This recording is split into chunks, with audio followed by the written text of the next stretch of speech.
orang tua saya, Pak Bintang, Bung Latif, Bang Andi, senior-senior, orang tua saya bukan siapa-siapa. Intinya, saya sedih terhadap diri saya yang hidup di negeri ini, itu saja. Tapi saya kasih pantun dulu, Pak. Banyaklah ideologi dari luar masuk ke Indonesia hingga kita bertempur sesama anti ideologi. Ini anti Islam, ini anti Kristen, ini anti komunis, ini sosialis, berantem semua. Itu kehendak mereka yang ingin menguasai kita dan sudah terjadi. Yang kedua yang dirusak hardware. Hardware adalah sistem konstitusi yang 2002 juga telah diacak-acak. Jadi motor lama kurang bagus, yang kedua dipreteli kurang bagus, yang ketiga apa kembali motor lama atau beli motor yang bagus, kita rancang motor yang lebih bagus. Mesin-mesin, kabel-kabel yang konslet hingga kita berantem sesama saudara. Selanjutnya yang dirusak, dikuasai adalah operator sistem, baik operator sistem dari lokal maupun luar negeri, tetapi jongosnya kapitalis. Dimasukkan lagi di modal dari luar untuk menitipkan pasal-pasal agar bisa mengeruk kekayaan alam lewat partai lagi. Bagaimana agar kita bisa memilih pemimpin atau pejabat asal-asalan? Kita adakan pemilihan dengan cara undian 5 tahun sekali online. Bagaimana milih pemimpin tanpa meritokrasi, tanpa jejak rekam jejak yang baik dengan cara coblos-coblosan angka. Kita pun dibodohi, kotak suara isinya kertas, harusnya salon. Bagaimana bisa dikatakan isinya kertas dinamakan kotak suara? Mungkin suara anjing. Ya, kita nggak logis itu, kita dibodohi juga. Setelah hardware komputer dikuasai,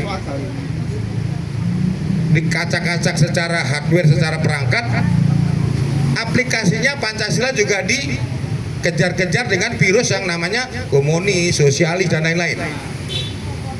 Operatornya dibayar juga, maka melahirkan sistem hukum yang tidak berpihak kepada pemilik kedaulatan negara, akan berpihak kepada yang menitipkan software dan yang menitipkan agar hardware dirusak, agar operatornya mengikuti arahan dari yang seharusnya pejabat yang berwenang melindungi rakyat.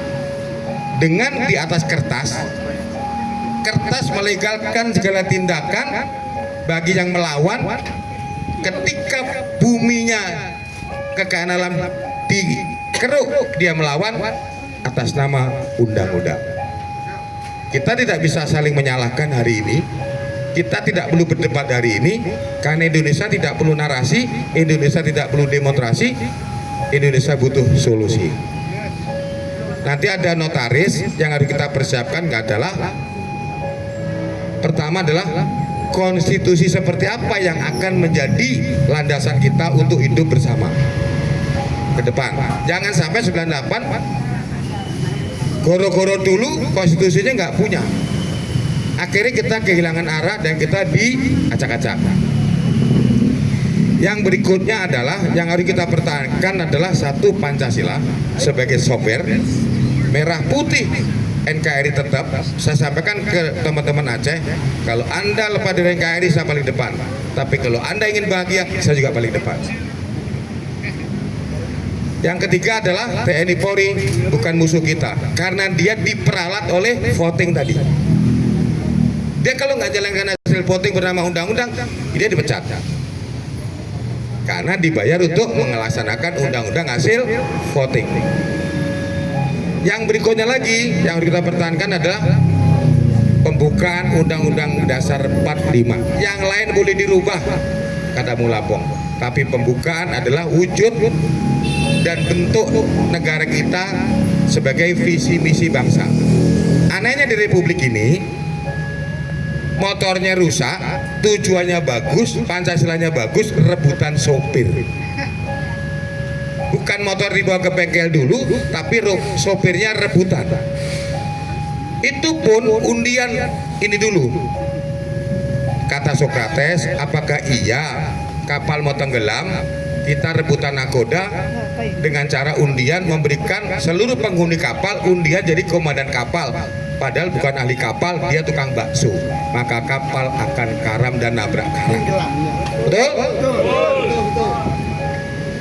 Makanya mohon Pak Profesor nggak jadi pejabat di Republik karena Bapak nggak ikut voting dan Bapak nggak punya duit, karena yang rudi itu yang punya duit yang menang. Betul? Kalau nggak punya duit jangan ikut voting 5 tahun sekali. Yang nggak tahu, saya nama demokrasi nggak tahu Pak, saya nggak mau demokrasi, nanti ada yang tersinggung.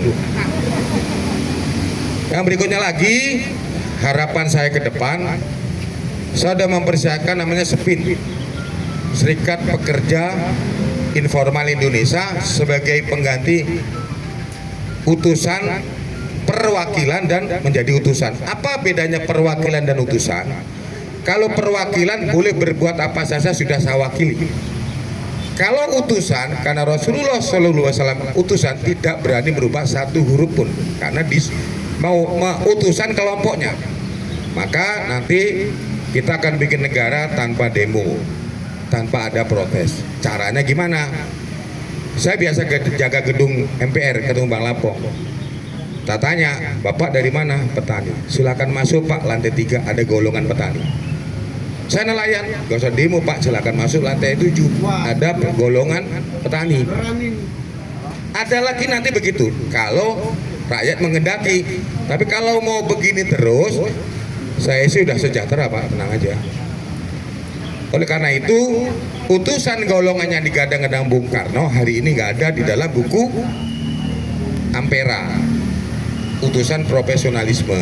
Makanya alangkah sedihnya kaum nelayan, tambal ban, tukang ojek, induknya kemana? Kalau nasibnya